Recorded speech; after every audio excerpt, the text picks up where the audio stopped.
I spoke so fast because I thought I was rushed that I basically blew through all my material before I could even think about it. Um, a hero editor would be cool. I don't know if they'll put it in, but it would be neat to see people make heroes. The issue though is like how do you balance it and how do you not I guess not even balance doesn't matter at that point. How do you make it so that other people can see your heroes? Like they'd have to on load they would have to download your they would have to upload your character to a server and then they'd have to pull it back unless they want to do a peer-to-peer modeling or peer-to-peer system, which I don't know. I mean, Blizzard does do some P2P stuff for patching and the like, but I'm not too sure how much they're gonna. I'm not too sure how much they're gonna go into that.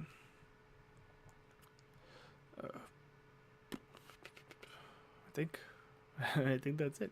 I'm sure I'll come up with more stuff. And now that I've said my piece, I'll start writing about it more.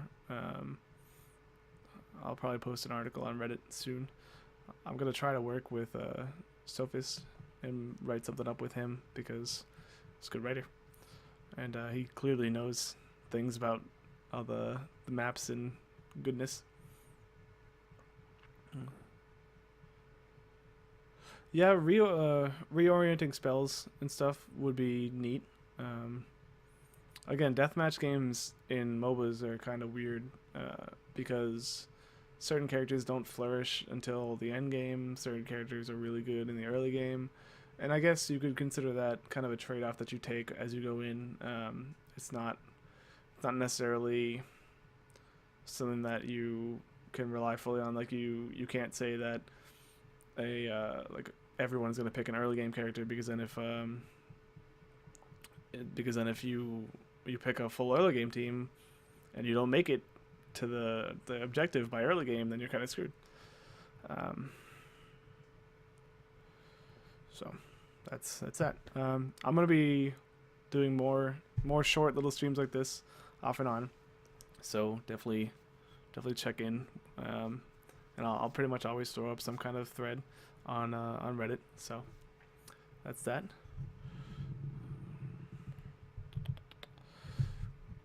Yes, I think Halley Mine and Blackheart.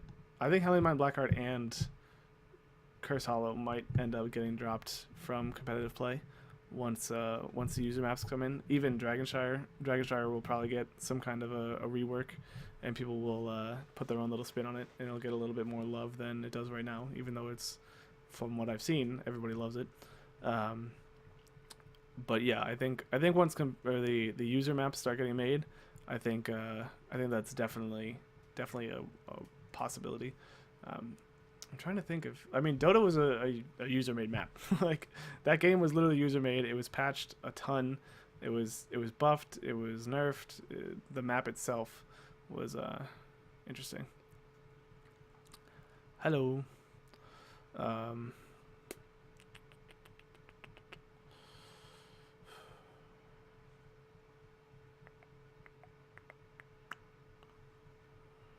Wait, I don't know.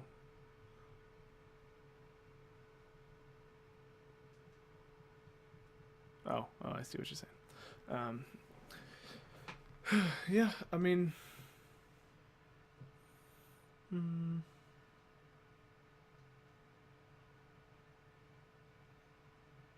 yeah, I think user maps will probably end up being the. I think user maps will probably end up being the way to go.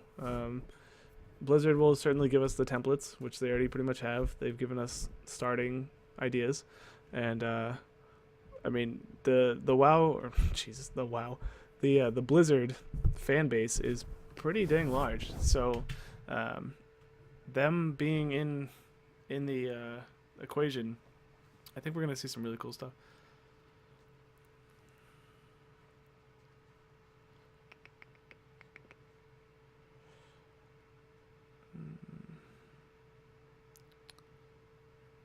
I'll give it like one more minute. If you guys want to talk about anything, go ahead and throw it in chat.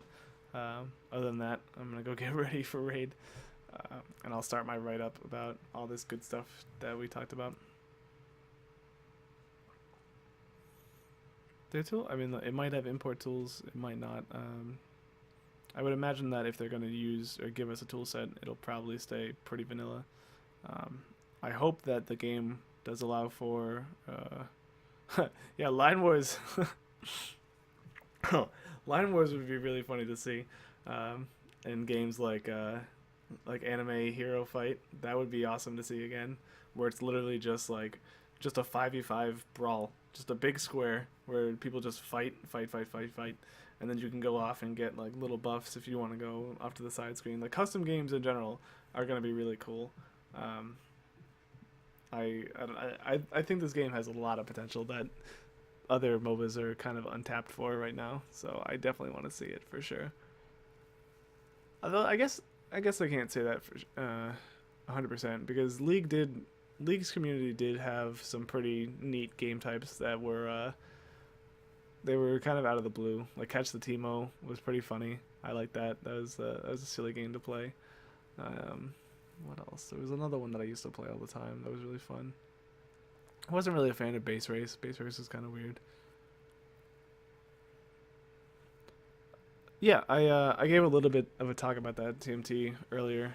Obviously, I know you just came in, so I'll give you a really short overview. I think, in general, the idea of a jungler being like a constant thing. Excuse me. Jungler being a constant thing isn't going to be readily available from the start. I did talk about this the last time I did a cast, where I said that it's a very real possibility to have two two roamers or gankers act as kind of pseudo junglers. So as they run through from lane to lane, if they don't see any opportunities, then instead of going to gank a lane or put pressure on a lane, they'll just say, all right, you know what? Let's just get more experience for our team. Let's kill the jungle creeps and then move on. Stuff like that. I think that's certainly important.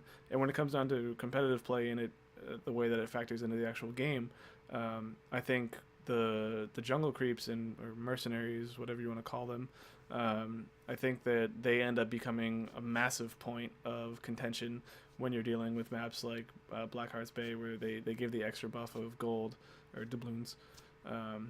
Dragon Char is not as much. I mean, it does put a little bit more aggression on the map for whatever side captures them, but it's not like a super like, oh my god, this is happening.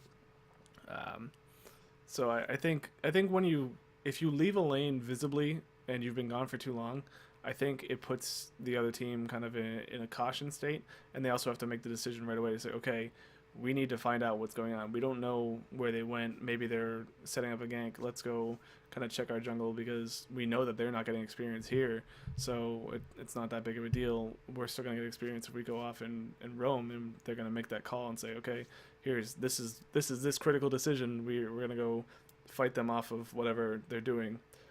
So I don't know. In general, I expect at the competitive level, I expect this game to be a little bit more fluid.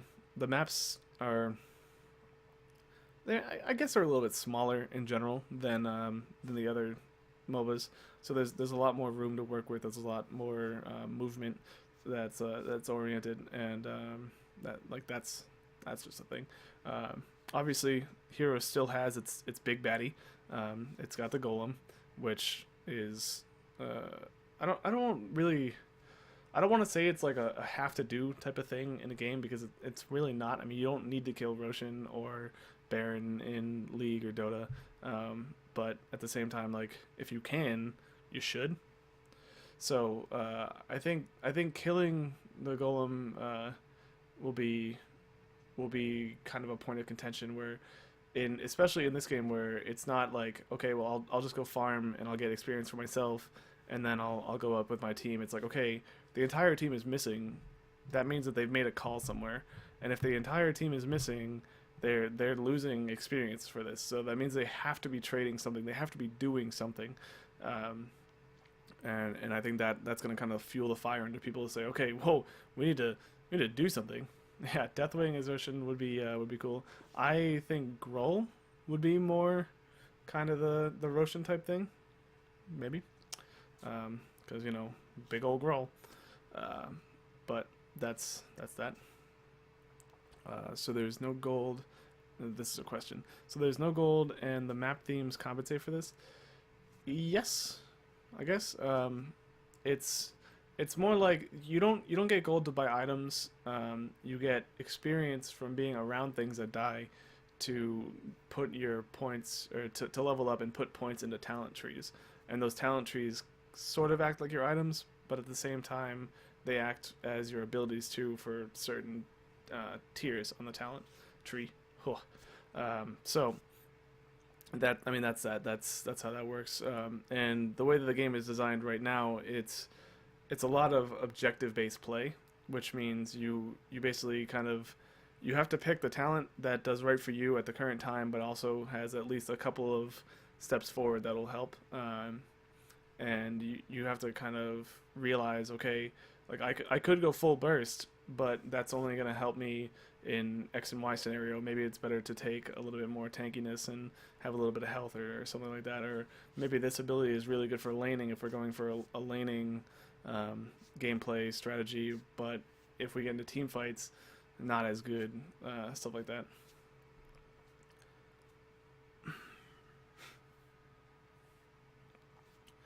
I mean, last sitting and building items, like, it's good and it's bad, because the thing is, on a personal level, I really like last hits and I really like denying. I like building items. Like I like that. I like that idea. But at the same time, when you look at it from a team play perspective, you end up getting hurt pretty bad when somebody isn't just they're just not good at farming. Like that's like I don't like that idea. I don't like the idea that a team is going to suffer because somebody was like they were just off a little bit on a day, or they didn't hit perfect CS by 20 minutes, like stuff like that. And in this game, that doesn't exist. This game, it's all based on your decisions. It's like, okay, like I don't have to worry about. Oh, actually, I'll segue this in. I don't have to worry about like building certain items, going in an exact build order, and I don't have to worry about switching over to a different build if it's not working, or I don't have to worry about saying like, okay, I went full damage but I didn't get any like armor penetration. The other team's stacking armor, like I'm screwed now. Like that's not in the game. That's all decisions made as you're leveling up. So it's not like, okay, I got this resource but then I spent it poorly. Now I'm gonna get punished for it. Instead it's like, okay, I took in all the information of my surroundings and I made a decision as for my talents to kind of move forward, and that's something that I like. Oh man, there was something else I was gonna say about that. I talked about this last time too. Experience and no gold. Ah man, jeez, I don't remember.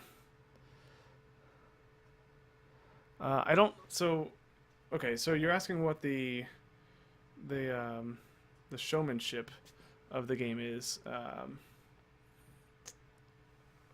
think for me at least the general focus of the game isn't to be flashy. It's not to say like, hey look, I'm doing the best on my team. It's to say, hey look, our team is doing better. Just as a whole, it's more team based, it's more objective based, it's more seeing how you can work together and make plays as a team rather than just being like the solo lane dominant person, or oh my god, I'm so fat I can just walk up and right click people. I don't think it's necessarily a matter of I want to be the star, I want to have all the lights on me. So I think that's a little bit different than the current stuff. Without gold items, won't it reduce snowball and be more champ centered, making OP champs more obvious and mandatory? Yes and no. I think the way that it's going to happen is there will certainly be champions off the start that are like, hey, this is a really good champion, you should pick it. To me, that's Illidan and Nova. Like I saw those two champions and I was like, holy crap, I'm playing these are mine.